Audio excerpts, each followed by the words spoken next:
Friends, എല്ലാവർക്കും movie talks and റിവ്യൂവിന്റെ പുതിയൊരു video ഇട്ടു. അപ്പം ഇന്നത്തെ വീഡിയോ ഭാഗത്ത് നമ്മൾ പങ്കുവെക്കാൻ പോകുന്ന ധനുഷിന്റെ ഡയറക്ഷനിൽ അദ്ദേഹം തന്നെ നായകനായിട്ട് ഏറ്റവും പുതിയ തമിഴ് ചിത്രമാണ് രായൻ എന്ന് പറയുന്ന സിനിമ. ഇപ്പോഴത്തെ ചിത്രത്തിന്റെ ഏറ്റവും പുതിയ 4 ദിവസത്തെ ബോക്സ് ഓഫീസ് കളക്ഷൻ റിപ്പോർട്ട് പുറത്തു വന്നിരിക്കുകയാണ്. അപ്പോൾ ഇന്നത്തെ വീഡിയോ ഭാഗത്ത് നമ്മൾ പങ്കുവെക്കാൻ പോകുന്ന ഈ അപ്ഡേറ്റ് ആണ്. അപ്പോൾ വീഡിയോ ഇട്ട് പോകുന്നതിന് മുമ്പ് ആദ്യമായിട്ട് ചാനൽ കാണുന്ന സുഹൃത്തുക്കാണെങ്കിൽ പുത്തൻ പുതിയ സിനിമ വിശേഷങ്ങൾക്ക് OTT അപ്ഡേറ്റ്സ് ഉൾക്കാട്ടി ഇപ്പോൾ തന്നെ ചാനൽ സബ്സ്ക്രൈബ് ചെയ്ത് നോക്കുക.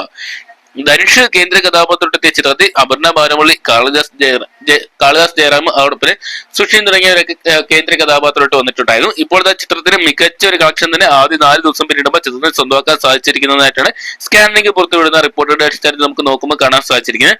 ചിത്രത്തിന് ഇന്ത്യൻ കളക്ഷൻ റിപ്പോർട്ട് വഴി 4-ാം ദിവസമായ തിങ്കളാഴ്ച മാത്രം ചിത്രം ഏകദേശം 5 കോടിക്ക് മുകളിൽ കളക്ട് ചെയ്തിട്ടുണ്ടെന്നാണ് അറിയാൻ സാധിച്ചത്. ചിത്രത്തിന്റെ ഇന്ത്യൻ കളക്ഷൻ റിപ്പോർട്ട് മാത്രം 4 ദിവസം പുറത്തു വരുമ്പോൾ 47,90,00,000 രൂപ ചിത്രം കളക്ട് ചെയ്തിട്ടുണ്ട്. അത് തമിഴ് വർഷം തന്നെയാണ് 41,70,00,000 രൂപ കളക്ട് ചെയ്തപ്പോൾ തെലുങ്ക് വർഷം 5,50,00,000 രൂപ, ഹിന്ദി വർഷം 85,00,000 രൂപയും കളക്ട് ചെയ്തിട്ടുണ്ട്. ചിത്രത്തിന്റെ world wide box office collection report പുറത്തു വരുമ്പോൾ ചിത്രം ഏകദേശം 75 കോടിക്ക് മുകളിൽ കളക്ട് ചെയ്തിട്ടുണ്ടെന്നാണ് ഇപ്പോൾ അറിയാൻ സാധിച്ചിരിക്കുന്നത്. ഇന്നത്തെ കളക്ഷൻ റിപ്പോർട്ട് ഇതുവരെ ഒഫീഷ്യലായിട്ട് പുറത്തുവിട്ടില്ല.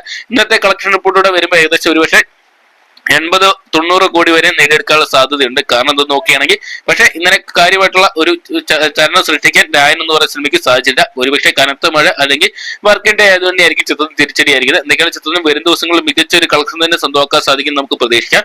അപ്പോൾ രായൻ എന്ന് പറയുന്ന ധനുഷ് ചിത്രം നിങ്ങൾ കണ്ടിട്ടുണ്ടെങ്കിൽ സിനിമയെ കുറിച്ചുള്ള നിങ്ങളുടെ വിലയേറിയ അഭിപ്രായം കമന്റ് ബോക്സിൽ നോക്കുക. വീഡിയോ ഇഷ്ടപ്പെട്ടെങ്കിൽ ലൈക്ക് ചെയ്യാനും ഷെയർ ചെയ്യാനും ചാനൽ സബ്സ്ക്രൈബ് ചെയ്യാനും മറക്കണ്ട.